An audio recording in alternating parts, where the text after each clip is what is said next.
Hello everyone. हमने last lecture में nutrition in plants जो चैप्टर है उसका कहाँ तक कवर किया था? फोटोसिंथेसिस तक।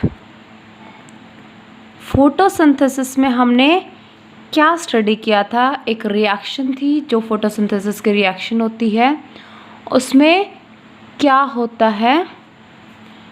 कार्बन डाइऑक्साइड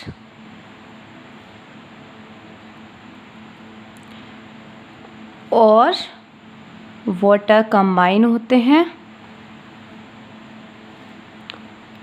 जो क्लोरोफिल पिगमेंट होता है लीफ के अंदर प्रेजेंट होता है, वो क्या करता है? सनलाइट को कैप्चर करता है और इससे कार्बोहाइड्रेट फॉर्म होती है जो कि फूड की फॉर्म है। ठीक है, कार्बोहाइड्रेट में भी कौन सी फॉर्म प्रोड्यूस होती है? ग्लूकोज। ठीक है, तो ये फॉर्म बनी थी हमारे पास फोटोसिंथेसिस में। फिर हमने कहा था कि जो ग्लूकोज है वो एज इट इज स्टोर नहीं होता है प्लांट में, वो किसकी फॉर्म में स्टोर होता है? स्टार्च की फॉर्म में। ठीक है, अब कोई भी प्लांट है उसके अंदर स्टार्च अवेलेबल है नहीं है, ये सब हम कैसे देखेंगे? अगर मान लो स्टार्च प्रेजेंट है, ठीक है, तो उसके अंदर फोटोसिंथेसिस हुआ है, और अगर स्टार्च एब्सेंट है तो उसके अंदर फोटोसिंथेसिस नहीं हुआ है। अब क्वेश्चन ये राइज होता है कि ठीक है, हमने कहा स्टार्च प्रेजेंट है तो फोटोसिंथेसिस हुआ है, एब्सेंट है तो फोटोसिंथेसिस नहीं हुआ, तो हम ये देखेंगे कैसे कि स्टार्च प्रेजेंट है या नहीं है? तो इसके लिए ये एक्सपेरिमेंट किया जाता है। वो एक्सपेरिमेंट क्या रिजल्ट निकालता है कि किसी में प्लांट में स्टार्च है या नहीं है। उसमें क्या करते हैं हम, जैसे हमने 2 प्लांट्स लिए, ठीक है, अलग अलग पॉट में हमने उनको उगा रखा है। तो एक जो प्लांट था हमने उसको क्या किया? डार्क में रख दिया, ठीक है, अंधेरे में रख दिया, किसी चीज़ से कवर करके रख दिया। जो दूसरा प्लांट था उस प्लांट को हमने क्या किया? सनलाइट में रख दिया। ठीक है, ये कितने टाइम के लिए रखे? दोनों के दोनों 72 आवर्स बोल सकते हैं आप, या फिर 3 to 4 डेज़ के लिए हमने ये एक्सपेरिमेंट किया है। एक को डार्क में रखा है, एक को सनलाइट में। 3 to 4 डेज़ के बाद हम क्या करेंगे? इसकी एक लीफ लेंगे। ये पोट हैं, ठीक है, इनके अंदर हमने प्लांट को ग्रो करवा रखा है।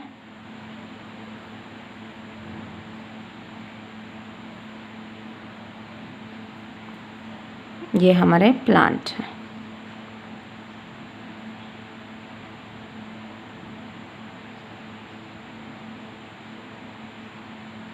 ठीक है, ये प्लांट है। हमने क्या किया है? इसको डार्क में रखा है, इसको सनलाइट में रखा है। ये सेम लेंथ के प्लांट है, थोड़ी छोटी बड़ी लेंथ हो गई है तो समझ लेना। तो 3 to 4 डेज़ के बाद हमने क्या किया? जो डार्क प्लांट था इससे एक लीफ ली, ठीक है, ये हमने एक लीफ निकाली है जो डार्क प्लांट था उससे। अब एक लीफ हमने इससे निकाली।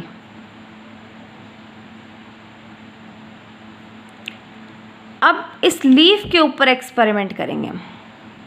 एक डार्क में जो प्लांट रखा हुआ था, एक जो सनलाइट में रखा हुआ था, तो इन दोनों लीव्स के ऊपर हमने क्या किया?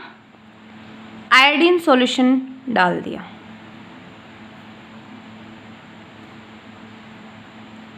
ठीक है, दोनों के ऊपर आयोडीन सॉल्यूशन डालेंगे तो जो सनलाइट वाली, जो प्लांट सनलाइट पे रखा हुआ था उसकी जो लीफ है, ये जो लीफ है इसमें क्या होगा?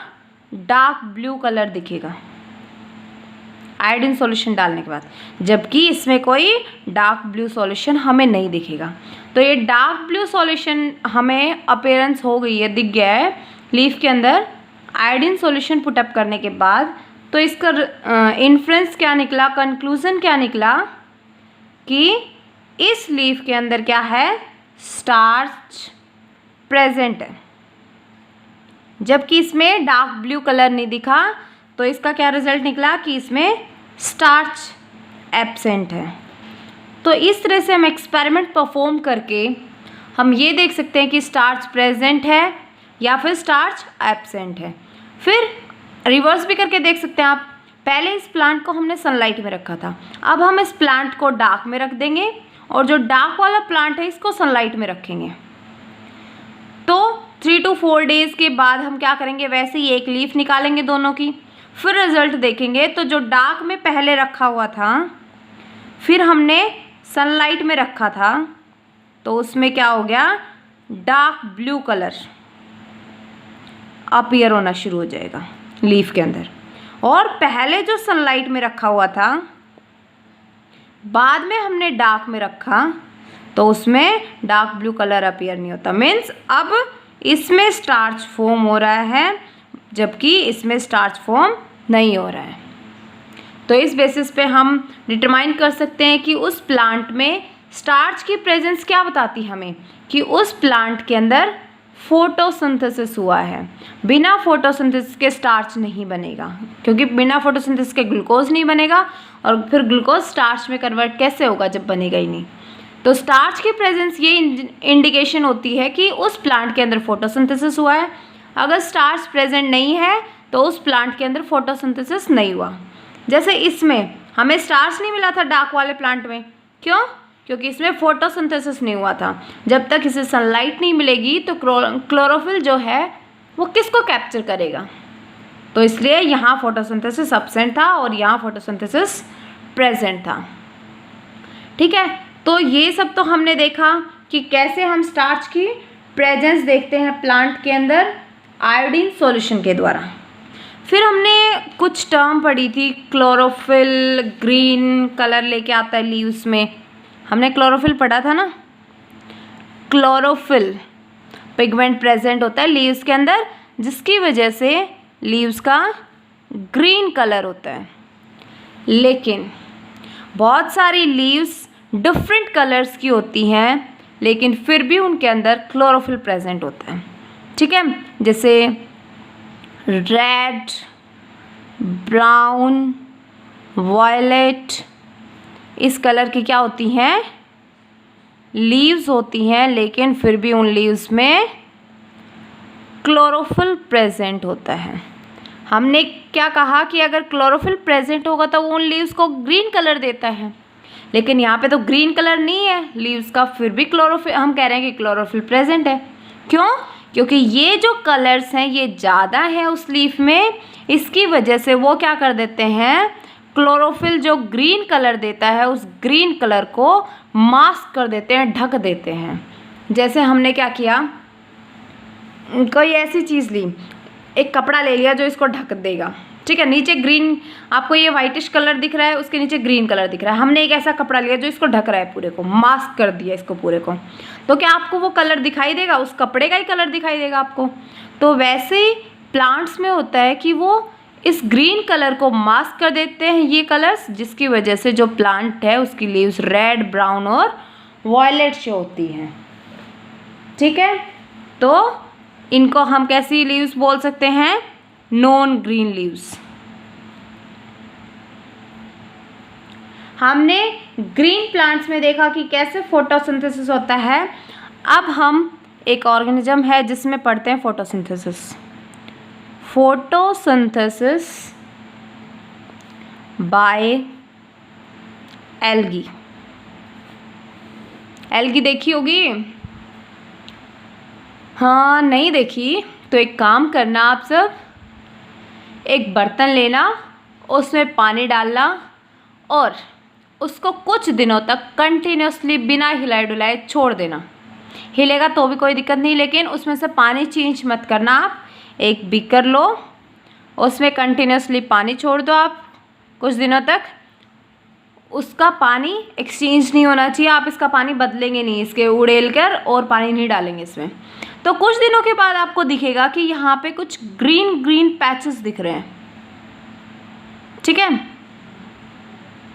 ग्रीन पैचेस दिख रहे हैं। ये जो ग्रीन पैचेस होते हैं, ग्रीनिश जो लेयर होती है, ग्रीन लेयर, ये क्या करती है, इस वाटर की सरफेस के ऊपर फ्लोट कर रही है, तैर रही है। अगर बीकर में नहीं देखना है, आप एक काम करना, आपके गांव में, शहर में कोई पॉन्ड होगा, कोई ना कोई तालाब तो होगा ही, तो उसके अंदर देखना, आपको बहुत सारी ग्रीन लेयर दिखेगी जो ऊपर की साइड फ्लोट करती हुई मिलेगी।